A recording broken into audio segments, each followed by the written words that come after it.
Renungan Pagi Maranatha oleh Ellen G. White, 10 Januari 2026. Mari kita berdoa. Bapa kami yang di sorga, Allah pencipta langit dan bumi, laut dan segala isinya, Allah yang maha besar, maha kuasa, satu-satunya Allah yang benar, yang kami sembah selalu melalui anak-Mu yang tunggal, Yesus Kristus. Terpujilah Yesus, anak Allah yang maha tinggi, yang adalah satu-satunya jalan dan kebenaran dan hidup bagi kami. Pada pagi hari ini kami bersyukur boleh bangun dan berbakti dan sebagaimana membaca dan mendengarkan nasihat firman-Mu, kiranya ini menjadi sukacita sebab kebenaran sudah menang dan dapat menang dalam hidup kami. Beserta kami sepanjang perbaktian ini kehendak-Mu yang jadi, ampun kami akan dosa dan salah, karena kami berdoa hanya dalam nama anak Allah yang tunggal, Yesus Kristus, yang adalah Tuhan dan Juru Selamat kami. Amin. Renungan hari ini akan dibacakan oleh Saudara Heri Regu. Kepada Saudara Heri, kami persilahkan. Terima kasih. Renungan pagi hari ini tanggal 10 Januari 2026 dengan judul Kebenaran akan menang. Ayat tema Wahyu 10 ayat 5 dan 6. Dan malaikat bersumpah demi Dia yang hidup selama-lamanya, tidak akan ada penundaan lagi. Pekabaran Wahyu 14 yang menyatakan bahwa saat penghakiman Allah telah tiba, diberikan pada zaman akhir, dan malaikat dalam Wahyu 10 digambarkan berdiri dengan satu kaki di laut dan satu kaki di darat, menunjukkan bahwa pesan ini akan dibawa ke negeri-negeri jauh. Lautan akan diseberangi, dan pulau-pulau di laut akan mendengar pemberitaan pekabaran amaran terakhir. Dan malaikat yang kulihat berdiri di atas laut dan di atas bumi, mengangkat tangan kanannya ke langit, dan ia bersumpah demi Dia yang hidup selama-lamanya, yang telah menciptakan langit dan segala isinya, dan bumi dan segala isinya, dan laut dan segala isinya, katanya, tidak akan ada penundaan lagi. Wahyu 10 ayat 5 dan 6. Pesan ini mengumumkan berakhirnya masa-masa nubuatan. Kekecewaan mereka yang berharap melihat Tuhan pada tahun 1844 sungguh pahit bagi orang-orang yang dengan penuh kerinduan menantikan kedatangannya. Merupakan ketetapan Tuhan bahwa kekecewaan ini harus terjadi. Tidak ada satu awan pun yang menimpa gereja tanpa persiapan dari Allah. Tidak ada satu kekuatan pun yang bangkit untuk melawan pekerjaan Allah tanpa ia lebih dahulu mengetahuinya. Segala sesuatu terjadi sebagaimana yang telah dinubuatkan melalui para nabinya. Allah tidak meninggalkan gerejanya dalam kegelapan, tidak membiarkannya, tetapi telah menuliskan dalam nubuatan apa yang akan terjadi, dan melalui pemeliharaannya yang bekerja pada tempat yang ditentukan dalam sejarah dunia, ia telah melaksanakan apa yang diilhamkan Roh Kudus kepada para nabi untuk dinubuatkan. Segala maksudnya akan digenapi dan ditegakkan. Hukumnya terikat dengan takhtanya, dan kuasa setan yang bergabung dengan kuasa manusia tidak dapat menghancurkannya. Kebenaran diilhami dan dijaga oleh Allah. Ia akan hidup dan berhasil, meskipun kadang tampak tertutup bayangan. Injil Kristus adalah hukum yang diwujudkan dalam karakter. Segala tipu daya yang dipraktikkan melawannya, setiap siasat untuk membenarkan kepalsuan, setiap kesalahan yang ditempa oleh kuasa setan, pada akhirnya akan dihancurkan untuk selama-lamanya, dan kemenangan kebenaran akan seperti munculnya matahari di tengah hari. Bagimu akan terbit surya kebenaran dengan kesembuhan pada sayapnya, dan kemuliaannya memenuhi seluruh bumi. Demikian pembacaan renungan pagi kita hari ini. Terima kasih, Tuhan Yesus memberkati. Terima kasih atas penatalanan Saudara Heri. Tuhan Yesus memberkati. Selamat pagi saudaraku dalam Tuhan. Selamat Sabat. Malaikat kuat yang turun dari sorga, sebagaimana Wahyu 10 nyatakan, adalah Tuhan Yesus. Manuskrip 59 tahun 1900 paragraf 21 berkata, malaikat perkasa yang mengajar Yohanes tidak kurang dari Yesus Kristus.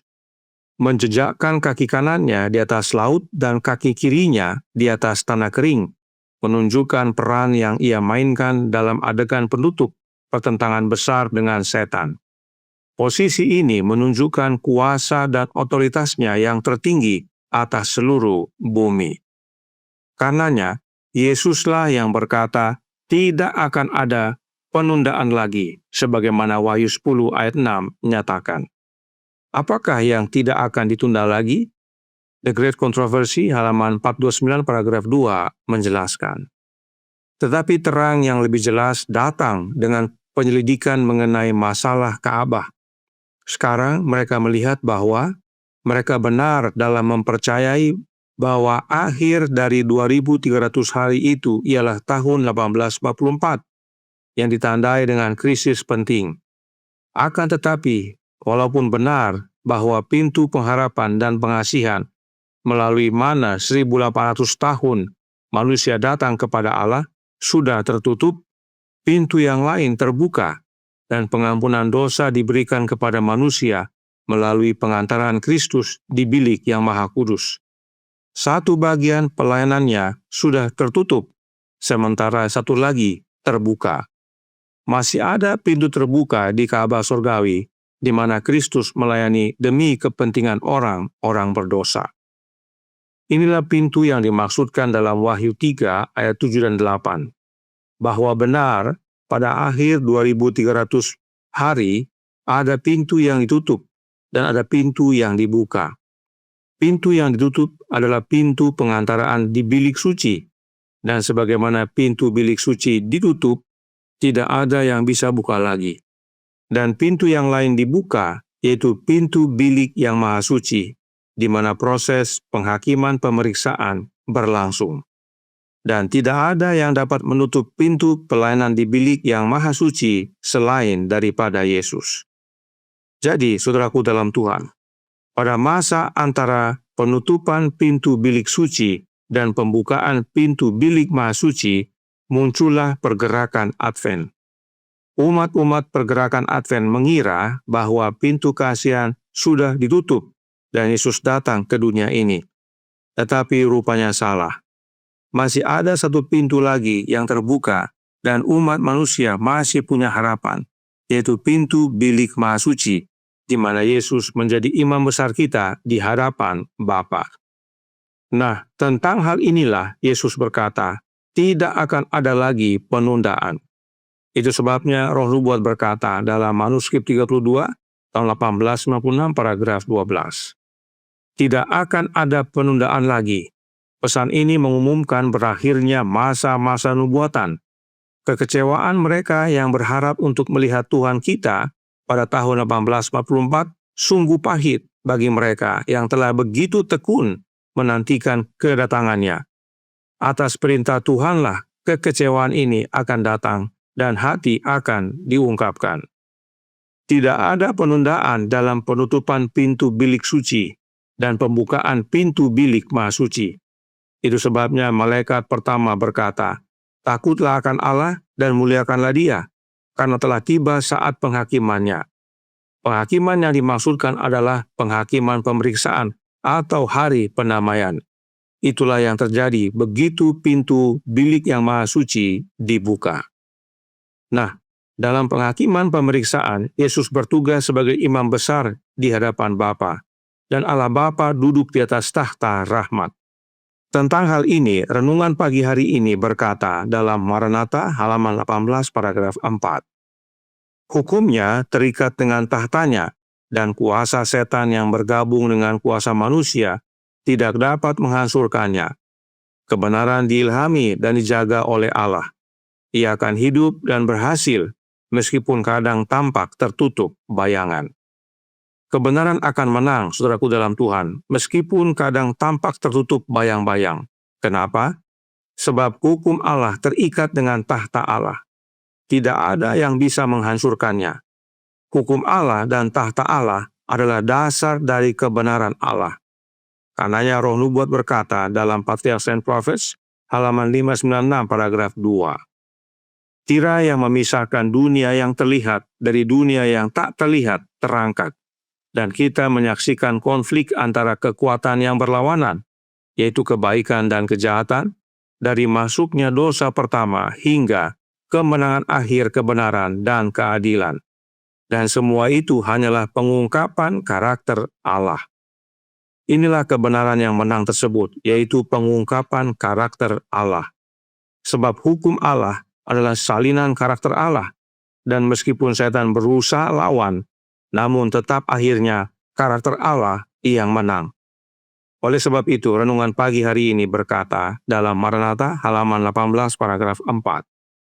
Injil Kristus adalah hukum yang diwujudkan dalam karakter. Segala tipu daya yang dipraktekkan melawannya, setiap siasat untuk membenarkan kepalsuan, setiap kesalahan yang ditempa oleh kuasa setan, pada akhirnya akan dihancurkan untuk selama-lamanya. Dan kemenangan kebenaran akan seperti munculnya matahari di tengah hari. Bagimu akan terbit surya kebenaran dengan kesembuhan pada sayapnya, dan kemuliaannya memenuhi seluruh bumi. Yesus datang ke dunia ini untuk menyatakan karakter Allah, dan Yesus menang. Artinya, Yesus nyatakan kepada manusia dan seluruh alam semesta bahwa tuduhan setan salah. Hukum Allah yang adalah salinan karakter Allah dapat diturut oleh manusia dengan kuasa kasih karunia-Nya. Itu sebabnya Paulus menuliskan dalam 2 Korintus 12 ayat 9. Tetapi jawab Tuhan kepadaku, cukuplah kasih karuniaku bagimu, sebab justru dalam kelemahanlah kuasaku menjadi sempurna. Sebab itu terlebih suka aku bermegah atas kelemahanku, supaya kuasa Kristus turun menaungi aku. Karakter, yaitu kebenaran Allah, akan menang asal kita menerima kasih karunia Kristus dalam hidup kita. Sebab meskipun kita lemah, namun dalam Yesus kita menjadi kuat. Kebenaran menang dalam hidup kita karena Kristus tinggal dalam kita, maka bagi kita akan terbit surya kebenaran dengan kesembuhan pada sayapnya dan kemuliaannya memenuhi seluruh bumi. Dan untuk ini tidak akan ada penundaan lagi. Karunia ini dapat menjadi bagian kita sekarang. Sebab meskipun Yesus melayani di sorga sebagai imam besar kita di hadapan Bapa, namun oleh Roh-Nya, yaitu Roh Kristus, Yesus tetap melayani umat-umatnya di dunia ini. Karenanya jangan tunda, terima Yesus dalam hati sekarang, sebab waktunya semakin singkat. Pintu kasihan akan ditutup. Tuhan memberkati, saya bawa dalam nama Yesus. Amin. Mari kita berdoa. Bapa kami yang di sorga, Allah pencipta langit dan bumi, laut dan segala isinya, Allah yang maha besar, maha kuasa, sumber segalanya, yang kami sembah selalu melalui anak-Mu yang tunggal, Yesus Kristus. Terima kasih pekabaran yang menguatkan pada pagi hari ini, bahwa kebenaran sudah menang. Kebenaran yaitu karakter-Mu ya Bapa, hukum-Mu, sebab itu terikat dengan tahta-Mu, maka siapapun tidak dapat menghancurkannya, dan anak-Mu datang ke dunia ini, Yesus Kristus, menyatakannya kepada banyak orang dan alam semesta, bahwa penurutan akan hukum-Mu dapat kami hidupkan asal kasih karunia-Mu boleh menjadi bagian kami. Karenanya tolong kami ya Bapa, karuniakanlah roh anak-Mu dalam hidup ini, sebab itulah kasih karunia-Mu, kasih karunia Kristus bagi kami. Dan itu cukup untuk menolong kami hidup menuruti akan hukum-Mu dengan sempurna. Maka karakter-Mu dapat menjadi bagian kami, dan melalui kehidupan kami, kebenaran menang. Beserta kami sepanjang hari ini kehendak-Mu yang jadi, ampun kami akan dosa dan salah, karena kami berdoa hanya dalam nama Anak Allah yang tunggal, Yesus Kristus, yang adalah Tuhan dan Juru Selamat kami. Amin.